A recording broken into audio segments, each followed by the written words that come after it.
Hi everyone, today's video is about types of sources and their strengths and weaknesses, or their usefulness and limitations. This video will be useful for both SACE students for their source analysis and IB World History students for Paper 1. This is History with Zara Anderson, Types of Sources, Usefulness and Limitations. So when looking at the usefulness and limitations of various historical sources, it's really important to look at what type of source it is. I mean, going further than saying is it primary or secondary, and really looking at what the source type is. And there are many different types of sources, and any of these types you could receive in an exam and need to analyse. So some of the sources might include the works of historians, statistics, autobiography, biography and memoir, literary art, visual art, maps and plans, diplomatic documents, cartoons, photographs, private sources such as diaries and letters, oral history, and news sources. So the first source type that we're going to talk about is statistics. So statistics really take a lot of work to put together. They take a lot of research and serious counting to put together, and they can accurately summarise a large amount of information with great precision with really complex factors involved. Rather than making a vague suggestion of a big increase or many casualties, they can allow a person to refer to specific numbers which add to their argument. Following on from this, from statistics we can generate graphs which provide a visual representation of a large number of statistics so that a person can quickly make interpretations about what occurred at an event. However, statistics do have a number of weaknesses.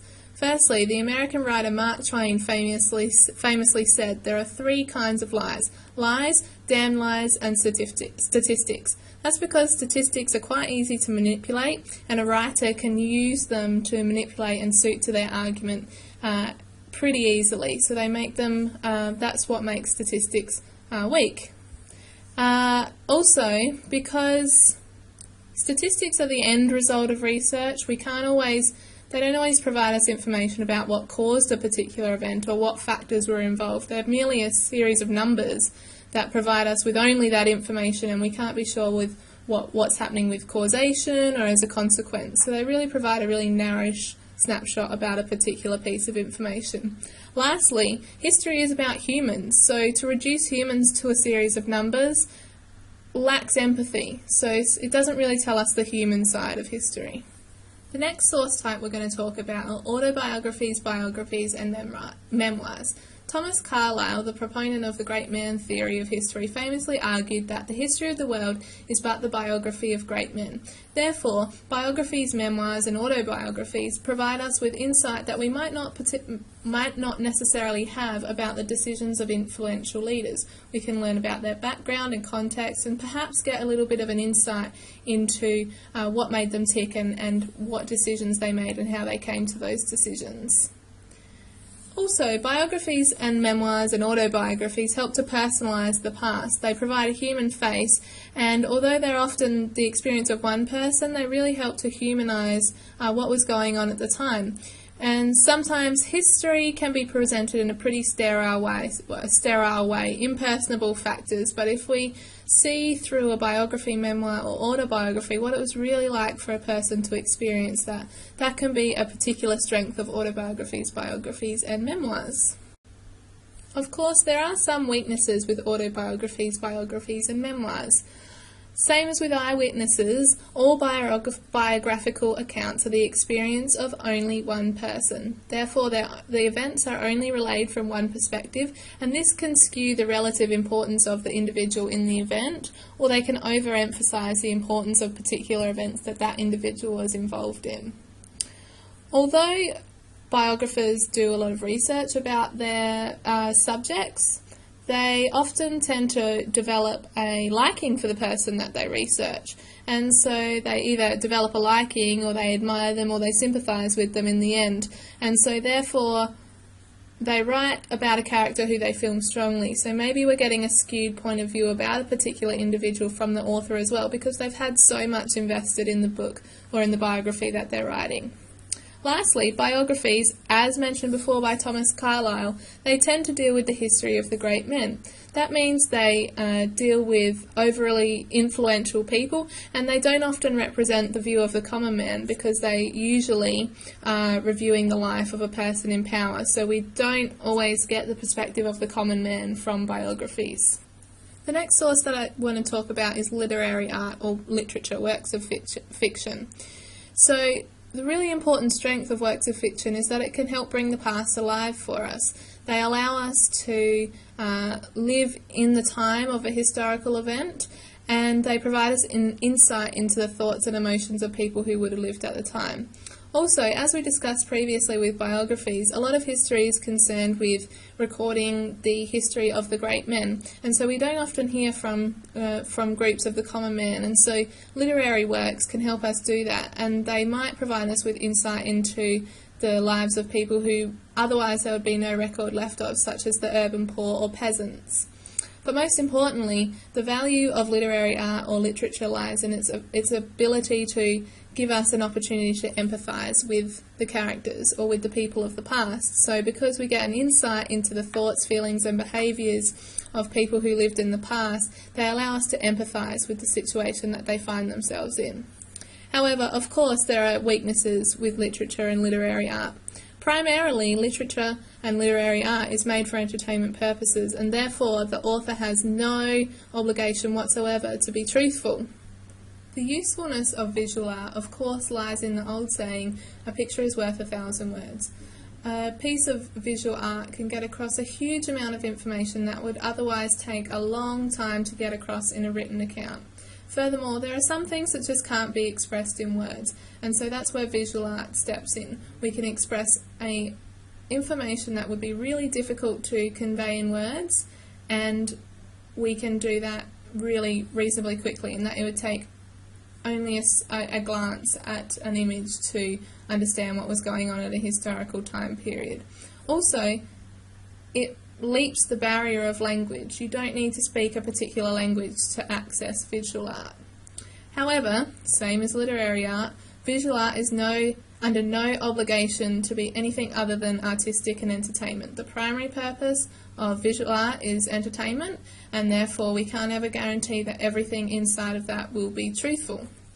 Furthermore, it's really important to remember that with visual art, we only see what the artist wanted to include in the picture. Similar to a photograph, we can only see what's going on within the frame, and the artist has directed our attention to particular features, and therefore visual art should be considered the view of the artist. Furthermore, the intent behind the picture needs to be considered. So many examples of visual art were examples of propaganda for the government, so we need to be really careful about knowing the intent behind the image as well. For diplomatic documents, the strengths and weaknesses lie in the provenance of the document. Of course, by nature, a diplomatic document is likely to be made by someone important or have involvement with somebody important. So we know that it is usually an official government document, and so that's really important because it might provide us insight into policy position or justification of particular policies. However, it's really important to remember the limitation is also in its provenance, and that it was an official government document, and governments usually are aware that their government documents are going to be made public at some time, so they're usually designed to invoke a particular public response, or they're usually very sterile and sanitised as to make sure that they don't invoke a particular response. These official documents might be very different to what's going on in private back-channel government discussions, so that's really important to remember. Next up is cartoon, and it's really likely that in an examination you'll receive a cartoon to analyse. So the strength of a cartoon is that they offer insight into a public opinion at the time. Cartoons were usually produced daily in a particular newspaper, and cartoonists were employed to draw those based on contemporary events. So the readers who were viewing the cartoons needed to understand the references in the cartoons, and so if they were to understand the references, you can assume that they had this was directly related to the opinion that they had on the topic as well. So in a time pre-World War II, where opinion polls were very limited and not really used at all, cartoons actually offer a really important insight into public opinion. However, cartoons are primarily for entertainment, and so they usually contain some sort of exaggeration for humour purposes or for satire purposes. So it's really important to remember that they often make no attempt to be objective or independent in their analysis. However, they can be very unrepresentative. They can represent the opinions of a particular newspaper readership, but that can't be generalised to the whole population. And so some newspapers have very narrow readership with very particular political points of view, so it's really important to remember that we can't generalise the opinion of the cartoon to everybody involved in that event. Okay, on to photographs. So, like visual art, photographs can provide us a really important visual representation of a past event, and they can clarify more vividly for us how the past differs from the present. And from the 20th century onwards, photography and cameras became more widely available, so photographs can represent the plight of the common man or the experience of the common man more than it did previous to the 20th century.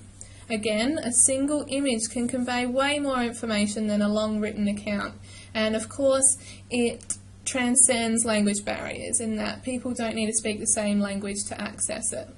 Furthermore, photographs have the ability to shock people in a way that written accounts don't, so they can convey strong emotion that otherwise couldn't be done in a visual account. However, of course, there are always weaknesses. Historians have to be aware of forgery, photoshopping and heavily edited images, and it's really important to remember that we are only seeing what the photographer wants us to see, and we can't assume anything beyond the frame. We don't know what's going on outside of the frame of the photograph.